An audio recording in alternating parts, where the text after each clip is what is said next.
Hey everyone, it's Bridget Aileen Cisco, founder of Exalted Publishing House, podcast host, and leadership consultant.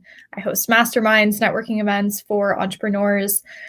I want to share with you all some not only practices, but shifts in thinking and perspective that many books and teachings have guided me to. And most of them aren't talking about being open for miracles in a business sense. And I want to share some really, really simple and very grounded and practical ways that we can open ourselves up for miracles in our businesses as entrepreneurs, as business owners who are aligning with something that feels more than just the rise and grind attitude. Right? Maybe you have a spiritual practice, meditation, connecting with good people, reading good books, having beautiful conversations, listening to podcasts that inspire and ignite something within you. Maybe that's already part of your day-to-day. And therefore, some of these concepts you might already be practicing. Now, I've been inspired by many, many books on my own journey. It's one of the reasons I love books.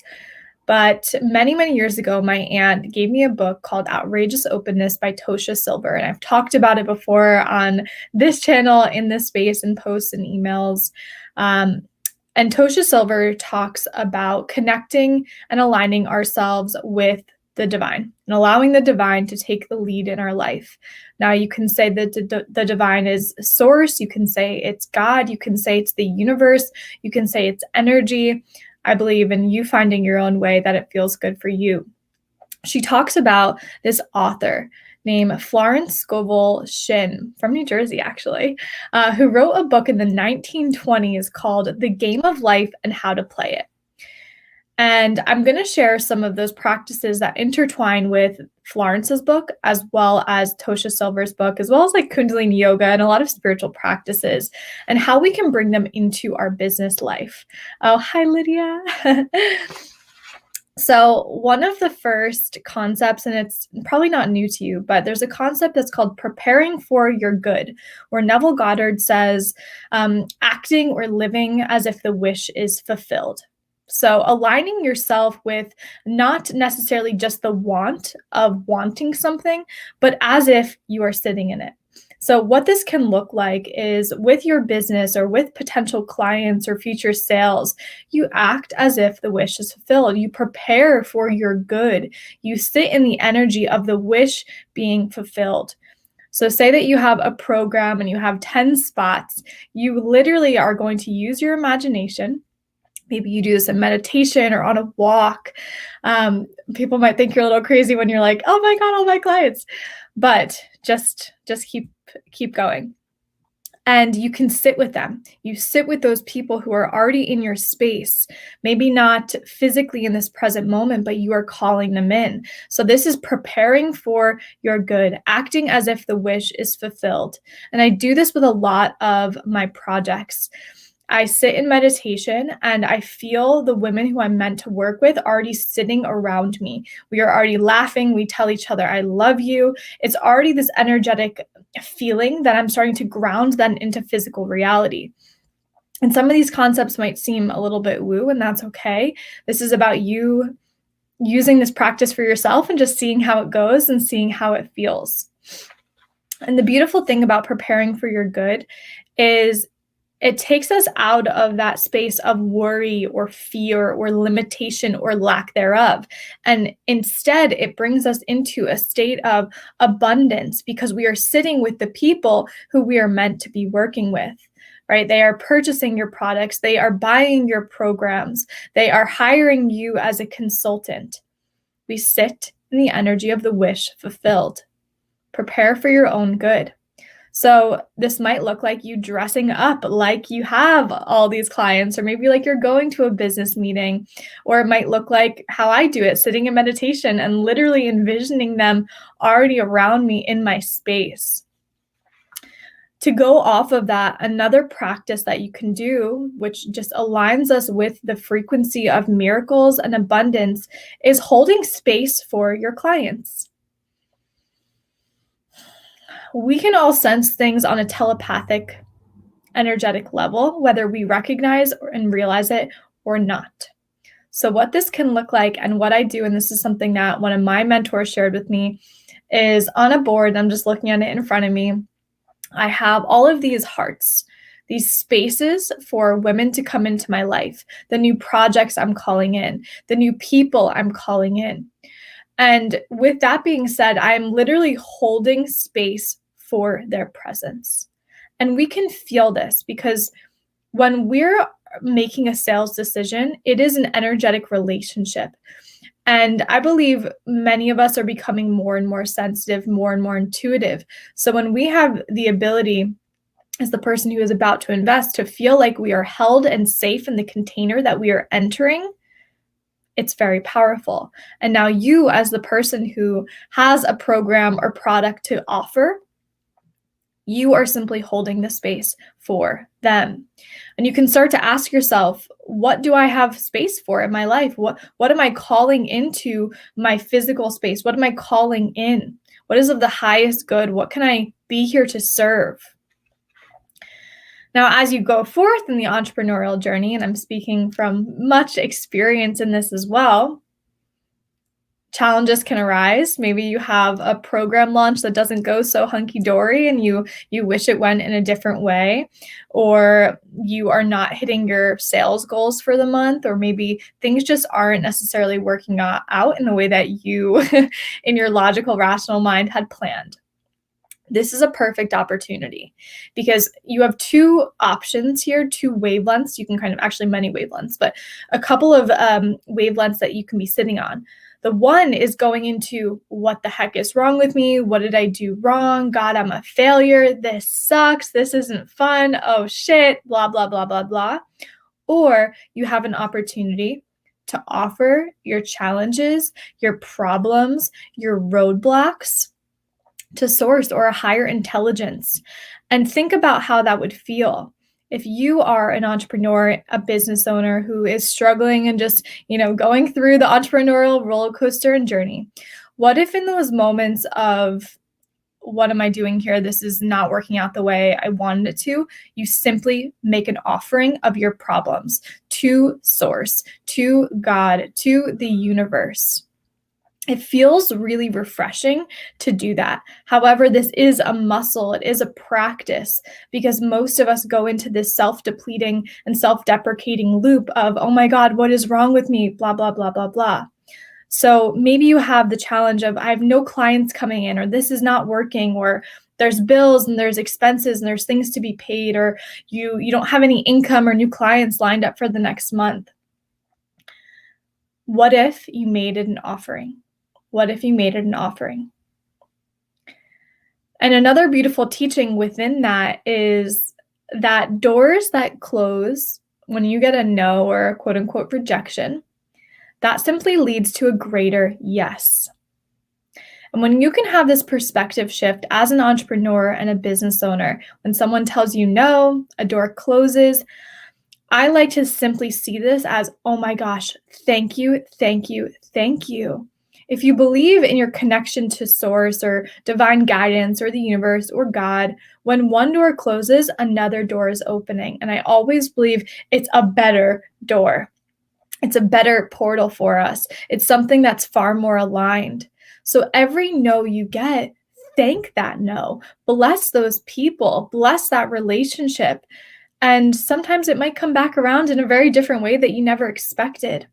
So getting no's is a blessing. And most of us see this as, there's something wrong with me, or what am I doing wrong here? I suck. Why did I sign up to be a business owner in the first place? Maybe you have no one coming into your store.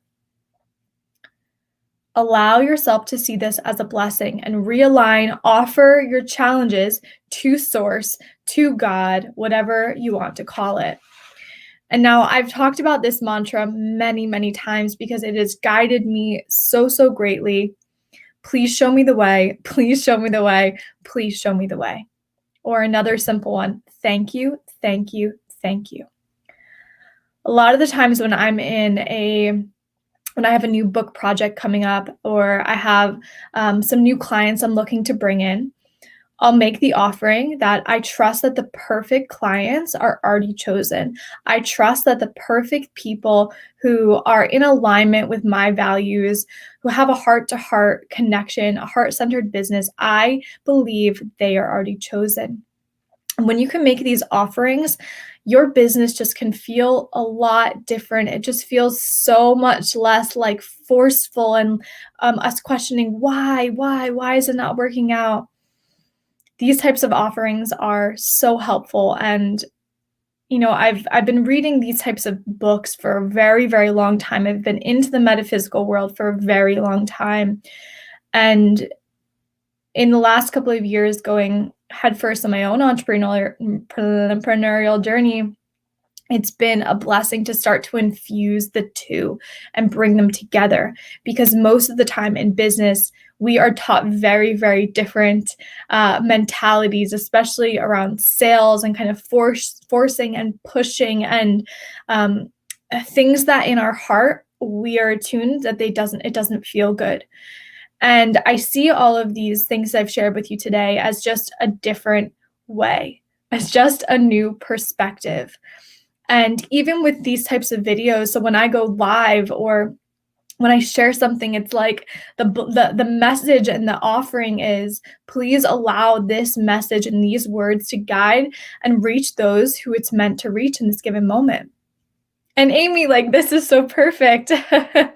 It's so perfect, because there is a supply for every demand. That is one of Florence Scovel Shinn's sayings in this book, The Game of Life and How to Play It, which is such a creative title, right, for the 1920s. So if we start to attune to this energy of there is more than enough to go around, right? We practice receiving. So another practice, and this is something I've been doing every single day since August 24th of this year, but also gratitude practice is very similar. Every single day when I wake up, I write all the things that I've received for that day, the day before. So in our logical mind, it might only seem like, okay, well, I'm receiving money or new clients.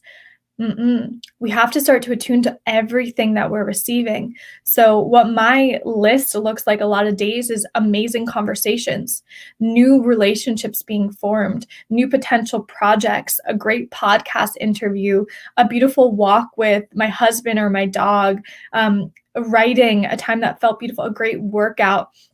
So when we can start to open up to, there are so many more ways that we can receive in our life than just money or than just a new client, we can start to sit in that energy more and more and more. It's the same type of frequency as gratitude and abundance and blessings. And just listen to those words for a moment. I want you to hear the words fear, pushing, forcing. And then I want you to hear the words blessing, abundance, gratitude, receiving.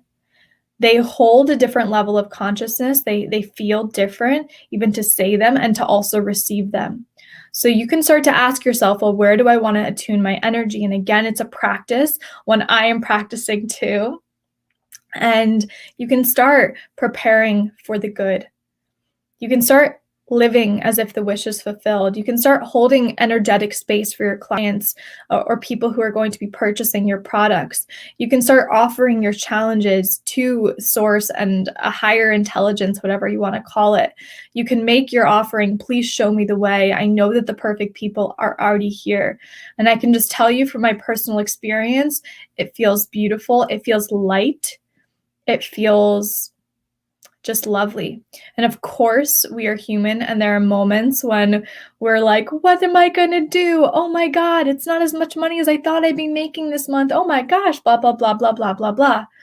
And it's in that moment we have the ability to redirect, offer our challenges again, and act and really see how we want to lead our lives and businesses. This is a very important time on this planet right now, where we are starting to become more and more aware that how we want to live and lead is up to us. This is a time where the power is coming back to the people. Hierarchy is shifting and changing. The leaders of the future, in my opinion, are going to be the lay people, the people who live and act in alignment with their values and beliefs, those who have a big vision for humanity to come together and not to act in separation or divisiveness. And it's an exciting, exciting time. And this is why some of the book projects that we've been putting together are really all about different ways of being, doing, living, and experiencing life, because there is this call for something else. We are hosting a Success Code Summit October 25th to 29th. It's a free summit. It's going to really invite us all to identify what success means to us. And a topic that fascinates me is success consciousness and kind of attuning yourself to a certain frequency that success lives at, and not in a success of money is the root of all evil consciousness, a success consciousness of abundance and what is possible, because it's very, very different. So I invite you to join us on that week-long summit. The link is in my bio. And I hope to be sharing more of these teachings with you all. Blending the metaphysical and business is something that lights me up. Blending the esoteric with the modern world is something that lights me up. And I look forward to sharing more of these concepts with you all on YouTube, on my podcast, The Gathering Movement, on social media, but we'll see. I'm feeling a little bit of a shift away. So thank you for receiving this. Everyone who's here in this very live moment, thank you. Everyone who will receive this message after the fact, a different time, thank you. And I love you and I appreciate you so dearly. Please share this with a friend who you feel could use this message today, maybe a fellow entrepreneur, a business owner, or someone who's not any of those things, but just needs to be reminded of their innate power and potential and greatness. I hope you have a beautiful day, and I'll talk to you soon.